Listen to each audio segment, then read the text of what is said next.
welcome back to another video, guys. What's up? And I'm gonna play some Madden 20. Just got it. And yeah.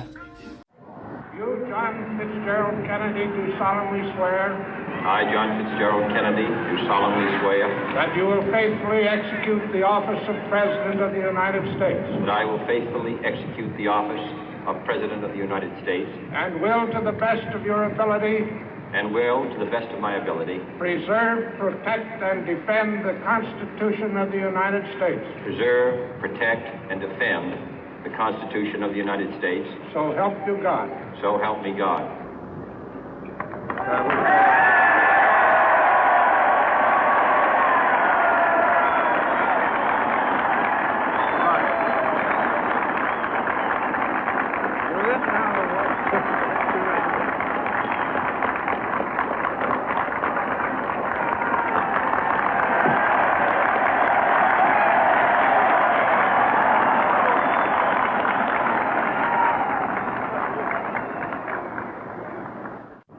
Vice President Johnson, Mr. Speaker, Mr. Chief Justice, President Eisenhower, Vice President Nixon, President Truman, Reverend clergy, fellow citizens. We observe today not a victory of party, but a celebration of freedom, symbolizing an end as well as a beginning, signifying renewal as well as change.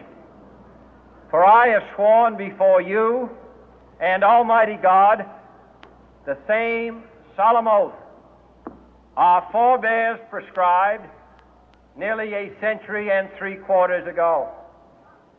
The world is very different now, for man holds in his mortal hands the power to abolish all forms of human poverty and all forms of human life.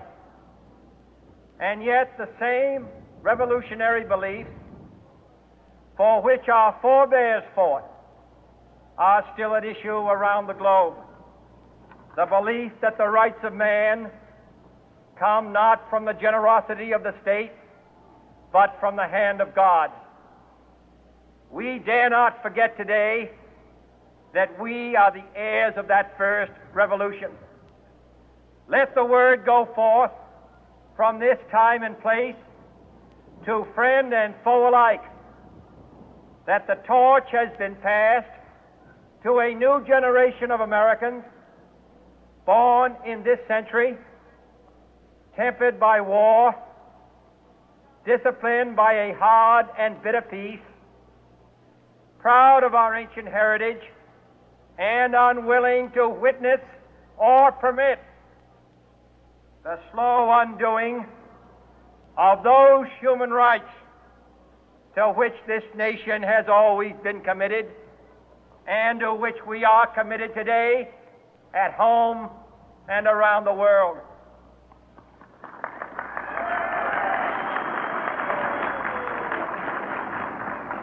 Let every nation know, whether it wishes us well or ill, that we shall pay any price, bear any burden, meet any hardship, support any friend, oppose any foe to assure the survival and the success of liberty.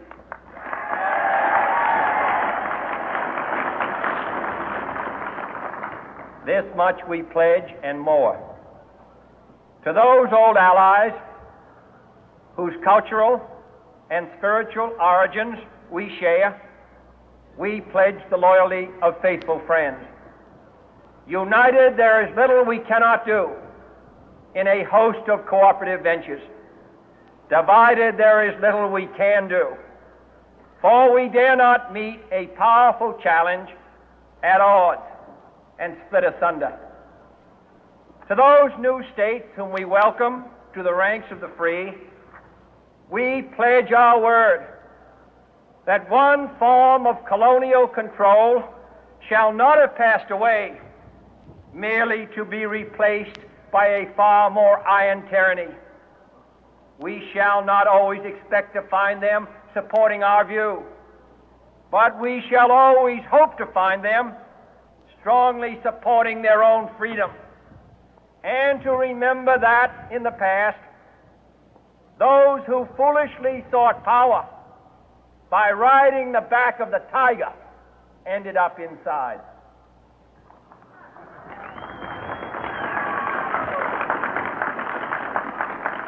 To those people in the huts and villages of half the globe struggling to break the bonds of mass misery, we pledge our best efforts to help them help themselves for whatever period is required, not because the communists may be doing it, not because we seek their votes, but because it is right.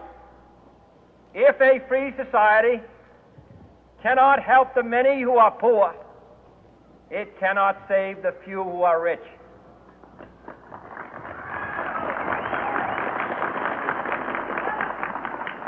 To our sister republics south of our border, we offer a special pledge to convert our good words into good deeds, in a new alliance for progress, to assist free men and free governments in casting off the chains of poverty. But this peaceful revolution of hope cannot become the prey of hostile powers. Let all our neighbors know that we shall join with them to oppose aggression or subversion anywhere in the Americas. And let every other power know that this hemisphere intends to remain the master of its own house.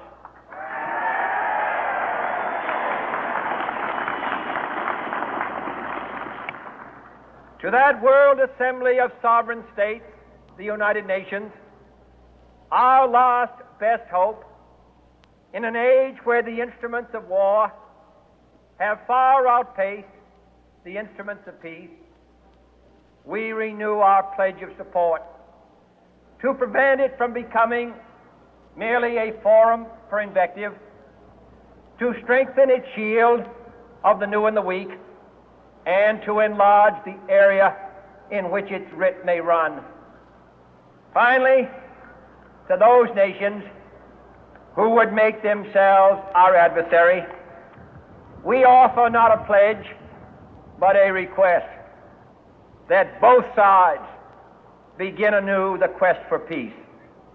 Before the dark powers of destruction, unleashed by science, engulf all humanity in planned or accidental self-destruction, we dare not tempt them with weakness, for only when our arms are sufficient beyond doubt can we be certain beyond doubt that they will never be employed.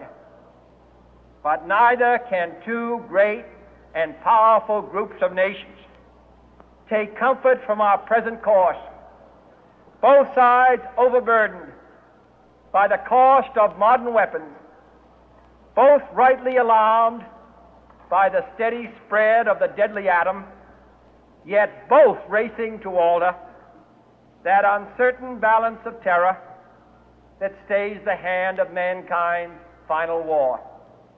So let us begin anew, remembering on both sides that civility is not a sign of weakness, and sincerity is always subject to proof.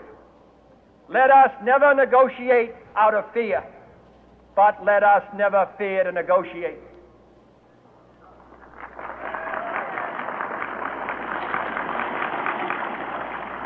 Let both sides explore what problems unite us, instead of belaboring those problems which divide us.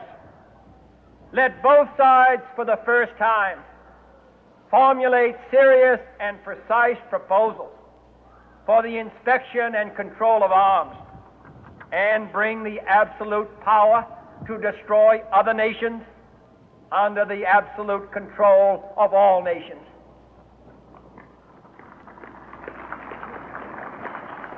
Let both sides seek to invoke the wonders of science instead of its terrors.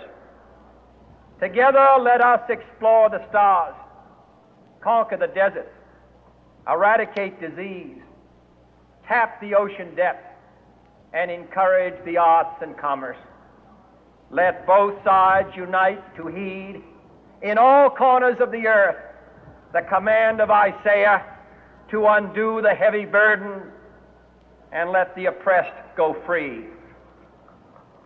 And if a beachhead of cooperation may push back the jungle of suspicion, let both sides join in creating a new endeavor, not a new balance of power, but a new world of law, where the strong are just and the weak secure and the peace preserved. All this will not be finished in the first 100 days, nor will it be finished in the first 1,000 days, nor in the life of this administration, nor even perhaps in our lifetime on this planet. But let us begin.